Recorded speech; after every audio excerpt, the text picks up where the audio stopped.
27ویں آئینی ترمیم میں پیش رفت بڑی تیز رفتاری سے ہو رہی ہے پیپلز پارٹی کی طرف سے، بلکہ اگر یہ کہا جائے کہ بلاول بھٹو زرداری صاحب کی طرف سے اپنی تمام تر وفاداری قدموں پر نشاور کر دی گئی ہے تو یہ بالکل بھی غلط نہیں ہوگا۔ پیپلز پارٹی صرف اور صرف 18ویں ترمیم کو بچانا چاہتی تھی، اسی لیے اس کا ڈور ڈالا گیا، اس کو بھی 27ویں آئینی ترمیم میں شامل کر دیا گیا تاکہ پیپلز پارٹی کو اس حوالے سے زیر بار رکھا جا سکے، تاکہ جیسے ہی ان کی طرف سے یہ مطالبہ ہے کہ 18ویں ترمیم کو نہ چھیڑا جائے تو پھر ان کو کہا جائے کہ جاؤ موج کرو، میلہ کرو، 18ویں ترمیم پر کوئی بھی ہاتھ صاف نہیں کیا جائے گا۔ پرسوں کہا گیا تھا کہ کل یعنی 7 نومبر کو کابینہ کے اجلاس میں ترمیم پیش کر دی جائے گی، مسودہ رکھ دیا جائے گا اور اس کی منظوری لے لی جائے گی، لیکن کل 7 نومبر کو ایسا کچھ نہ ہو سکا، کابینہ سے منظوری نہ لی جا سکی تو کہا گیا کہ کل یعنی 8 نومبر کو کابینہ کے اجلاس میں اس کا مسودہ پیش کیا جائے گا۔ آج 8 نومبر ہے اور شہباز شریف صاحب پاکستان کے وزیر اعظم فیلڈ مارشل صاحب کے ساتھ دورے پر گئے ہیں آذربائیجان۔ کیا وہاں بیٹھ کر شہباز شریف صاحب آن لائن اجلاس کی صدارت کریں گے یا کیا طریقہ کار اختیار کیا جائے گا، یا یہ معاملہ بھی اسی طرح سے لٹک جائے گا جس طرح سے پیپلز پارٹی کو ایک بہت بڑا لالی پاپ دیا گیا تھا کہ آزاد کشمیر میں ان کی حکومت بن جائے، اور عدم اعتماد کی تحریک لانے کے حوالے سے بھی تیاریاں نظر آ رہی تھی، لیکن آج وہاں پہ کسی قسم کا کوئی شور شرابہ نہیں ہے، وہ عدم اعتماد بھی دب کے رہ گیا ہے۔ تو کیا کابینہ سے اس ترمیم کی منظوری بھی اسی طرح سے دب کے رہ جائے گی؟ اس کا سوال ہی پیدا نہیں ہوتا۔ جو تاریخ دے دی گئی ہے 14 نومبر کو اس ترمیم نے منظور ہونا ہے اور ہر صورت میں ہونا ہے۔ جیسا کہ ہم نے کہا کہ بلاول بھٹو زرداری کی طرف سے مکمل طور پر سرنڈر کر دیا گیا ہے، ان کی طرف سے کہا گیا ہے، پیپلز پارٹی کی طرف سے باقاعدہ، اور بلاول بھٹو زرداری نے بھی اپنی پارٹی کے لوگوں کو کہا ہے کہ 243 آئین میں جو ترمیم کی جا رہی ہے اس پر ہم متفق ہیں، آئینی عدالت بن رہی ہے اس پر بھی ہم متفق ہیں، اور ججوں کے تبادلے وہ یہاں سے کہاں ہو، کراچی والا تربت چلا جائے، تربت والا پشاور چلا جائے، اور پشاور والا کہاں چلا جائے۔ انہوں نے کہا کہ اگر ایسا ہوتا ہے تو ہم اس کے لیے بھی تیار ہیں۔ 3 چیزوں پر اتفاق رائے کیا گیا ہے 243 ترمیم پر، جو کہا جاتا ہے کہ ملٹری کے معاملات کے حوالے سے ہے، آئینی عدالت اور ججوں کے تبادلوں کے حوالے سے پیپلز پارٹی بالکل تیار ہو کے بیٹھی ہے۔ جیسے پیپلز پارٹی کی طرف سے یہ سارا کچھ کہا گیا تو انہیں کہا گیا کہ جاؤ کھلی چھٹی ہے، جس طرح سے پیپلز پارٹی چاہے گی باقی معاملات کو کہ کس طرح سے چلایا جائے۔ حکومت نے کہا کہ ہم آپ کے ساتھ متفق ہیں۔ کہا جا رہا ہے کہ 243 میں جو ترمیم کی جائے گی اس کے بعد چیف آف ڈیفنس اسٹاف کا عہدہ تخلیق ہو جائے گا، جس پر فیلڈ مارشل صاحب کی پہلی تقرری ہوگی، اور یہ بھی آئین میں لکھا جا رہا ہے chief of defence staff field martial ہوگا، گویا فیلڈ مارشل صاحب اس عہدے پر تعینات رہیں گے، اور اس کے بعد اسی کو یہ عہدہ تفویض کیا جائے گا جو فیلڈ مارشل ہوگا، اور امکان نہیں کہ آئندہ کوئی فیلڈ مارشل ہو، لیکن یہ پاکستان ہے، یہاں پہ آئندہ بھی فیلڈ مارشل بن سکتے ہیں۔ سہیل افریدی کی طرف جو کہا گیا اس پر بھی بات کرتے ہیں۔ پہلے چلتے ہیں آذربائیجان، یہاں پہ ہمارے فیلڈ مارشل صاحب دورے پر گئے ہوئے اور ان کے ساتھ شہباز شریف صاحب ہیں۔ عموماً تو یہی کہا جاتا ہے کہ وزیر اعظم دورے پر گئے ہیں اور chief of army staff field marshal Syed Asim Munir ان کے ساتھ ہیں، لیکن حقیقت میں یہ جچتا اور سجتا نہیں ہے۔ فیلڈ مارشل صاحب ہی دورے پر جاتے ہیں تو جچتا ہے، اور ان کے ساتھ پھر چھوٹے موٹے بھی لوگ چلے جاتے ہیں، اور ویسے بھی آپ دیکھیے کہ فیلڈ مارشل صاحب کے مقابلے میں باقی جتنے لوگ بھی گئے ہیں وہ قد کے حساب سے، اپنی پرسنالٹی کے حساب سے، اپنی ساکھ کے حساب سے اور اپنے اختیارات کے حساب سے کتنے زیادہ چھوٹے ہیں۔ بہرحال ان دونوں کی ملاقات ہوئی ہے آذربائیجان کے صدر کے ساتھ، وہاں پہ دفاع اور سرمایہ کاری کے حوالے سے تعاون پر بھی اتفاق رائے کیا گیا ہے۔ یہ 2 روزہ دورہ ہے، جبکہ ادھر پاکستان میں ترمیم کے لیے کتنی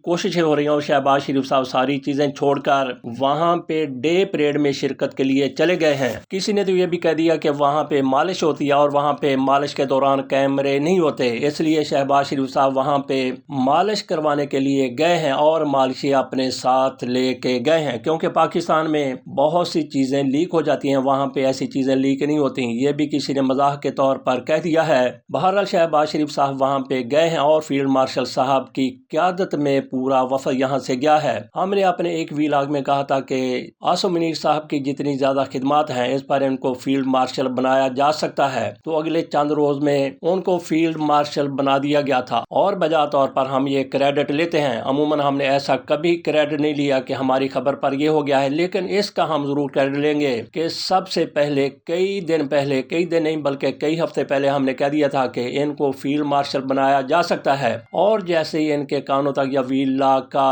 تھمبنیل پہنچا ان کی آنکھوں کے سامنے تو فیلڈ مارشل صاحب کا رینک تخلیق کر دیا گیا۔ اور جب ہم نے یہ ویلا کیا تھا کہیں دور پار سے بھی ایسی کوئی بات سامنے نہیں آ رہی تھی، ایسی کوئی خبر یا افواہ بھی نہیں چل رہی تھی کہ ان کو فیلڈ مارشل بنایا جا سکتا ہے، اسی لیے ہم دعویٰ کرنے میں حق بجانب ہے۔ انڈیا نے افغان طالبان میں اتنی زیادہ پھونک بھر دی ہے کہ استنبول میں مذاکرات ہو رہے تھے وہ ناکامی سے دوچار ہو گئے، صرف اور صرف انڈیا کی پھونک کی وجہ سے۔ انڈیا نے جس طرح سے انگیخت کیا ہوا تھا افغان طالبان کو، اسی وجہ سے مذاکرات کسی نتیجے پر نہیں پہنچ سکے۔ اس حوالے سے خبریں کچھ یوں ہیں کہ افغان طالبان سے مذاکرات میں ڈیڈ لاک آ گیا، مزید مذاکرات کا پروگرام نہیں ہے، یہ خواجہ آصف کی طرف سے کہا گیا ہے، اور اس کے ساتھ ساتھ اطاعت آرڈر کی طرف سے بھی کہا گیا ہے کہ اصولی موقف پر ہم قائم ہیں۔ یہ دونوں لوگ فارم 47 پر جیت کر نہیں بلکہ فارم 47 پر وزراء بنے ہیں، بہرحال وزراء بنے ہیں لیکن پاکستان کے وزیر ہیں، پاکستان کی آگے بات کرتے ہیں تو ان کی بات کو آنر ایسے ہی دینا چاہیے جیسے اصل وزیر یا فارم 47 والے وزیر کی بات کو دیا جاتا ہے۔ ثالثوں نے بھی ہاتھ اٹھا لیے، جنگ بندی قائم، کسی کارروائی پر ویسا ہی جواب ملے گا، یہ بھی خواجہ آصف کی طرف سے کہا گیا ہے۔ ثالثی پر قطر ترکیہ کا شکریہ، ملکی خود مختاری کا تحفظ کریں گے، یہ بھی اطاعت آرڈر صاحب نے کہہ دیا ہے۔ بہرحال ہم اپنی بات یہ ضرور کریں گے کہ طالبان کو انڈیا کی طرف سے پھونک دی گئی ہے، اور انڈیا کے کہنے پر ہی اس نے پاکستان پر حملہ کیا تھا، اور ایسے موقع پر حملہ کیا تھا جب ان کا وزیر خارجہ دلی میں موجود تھا۔ شرم مگر ان طالبان کو پھر بھی نہیں آتی۔ دیکھیں کہ پاکستان نے ان پر افغانوں پر کتنا زیادہ احسان کیا، لیکن یہ احسان فراموش ہی ثابت ہوئے ہیں۔ آج بھی لاکھوں نہیں بلکہ 1 کروڑ سے زائد افغان مہاجرین پاکستان میں موجود ہیں، غیر قانونی کو شامل کر لیا جائے تو 1.5 کروڑ ان کی تعداد بن جاتی ہے۔ اس کے باوجود بھی افغانستان کی طرف سے پاکستان کے لیے خیر کی خبر نہیں بلکہ دہشت گردی اور شدت پسندی ہی آتی ہے۔ چلتے ہیں آخری خبر کی طرف، یہ ہیں سہیل افریدی صاحب، نئے بننے والے وزیر اعلیٰ خیبر پختونخوا کے۔ ان کی طرف سے جس طرح سے کتے والا بیان دیا گیا تھا، لگتا ہے کہ ان کا گھیرا تنگ ہو رہا ہے۔ ذرا ملاحظہ کیجئے کہ انہوں نے اسلام آباد میں کس طرح سے جذباتی ہو کر یہ بات کی تھی۔ ہم یہ بھی دیکھ چکے ہیں کہ ہماری مسجدوں میں یہ سیکیورٹی فورسز جو ہیں وہ کتے باندھتے تھے، اور جب ہم جاتے تھے ہم کہتے تھے کہ یہ مسجد کی توہین ہے تو وہ کہتے تھے کہ یہ کتے اور آپ جو ہے یہ ایک ہی بات ہے۔ محسن نقوی کی طرف سے کہا گیا ہے، پاکستان کے وزیر داخلہ ہیں، انہوں نے کہا کہ سہیل افریدی کے بہادر سپوتوں کے بارے میں بیانات دشمن کو خوش کرنے کی کوشش ہیں، اس پر ان کو معافی مانگنی چاہیے۔ اس کے ساتھ ساتھ گورنر خیبر پختونخوا فیصل کریم کنڈی کی طرف سے کہا گیا ہے کہ وزیر اعلیٰ قومی یکجہتی برقرار رکھیں۔ یہ معاملہ چونکہ انتہائی زیادہ نازک ہے، اس لیے آپ کے سامنے وہ خبر رکھ دیتے ہیں جو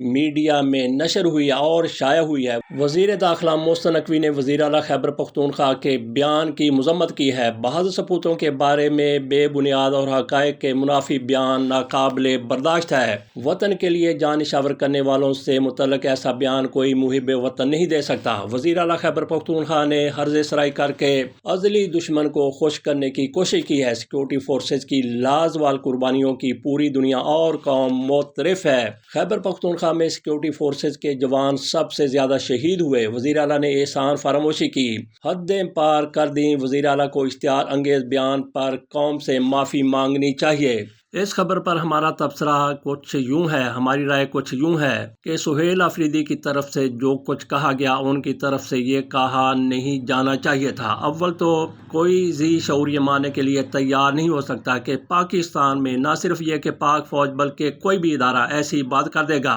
مسجد میں کتے باندھنے کے حوالے سے اول تو کتے باندھے ہی نہیں جا سکتے، اور پھر ایسی بات کہہ دے کہ آپ میں اور ان میں کوئی فرق نہیں ہے۔ یہ بھی ممکن ہے کہ ایسا کوئی کھر دماغ وہاں پہ گیا ہو، کتے وہاں پہ باندھے نہ گئے ہوں، بلکہ کتے وہاں پہ جس طرح سے کسی چیز کی تلاشی لینے کے لیے استعمال کیے جاتے ہیں وہ مسجد کے باہر یا مسجد کے صحن میں کہیں پہ لے جائے گئے ہوں اور ان کی طرف سے بات کی گئی ہو تو کسی نے ایسے الفاظ استعمال کر دیے ہوں اور وہ ایک بندہ جس کی طرف سے ایسے الفاظ استعمال کیے گئے وہ پورے ادارے کو ایسے موقع پر ریپرزینٹ نہیں کر رہا ہوتا۔ یہ تو ہم نے امکان ظاہر کیا ہے کہ ایسا ہو سکتا ہے، ویسے ایسا ناممکن کی حد تک ہی ممکن ہے۔ تحریک انصاف ضرور کہتی ہے کہ ان کے ساتھ زیادتی ہو رہی ہے، ظلم ہو رہا ہے، جبر ہو رہا ہے، لیکن اس حد تک آگے چلے جانا بھی مناسب نہیں ہے۔ اجازت دیجیے، اللہ حافظ۔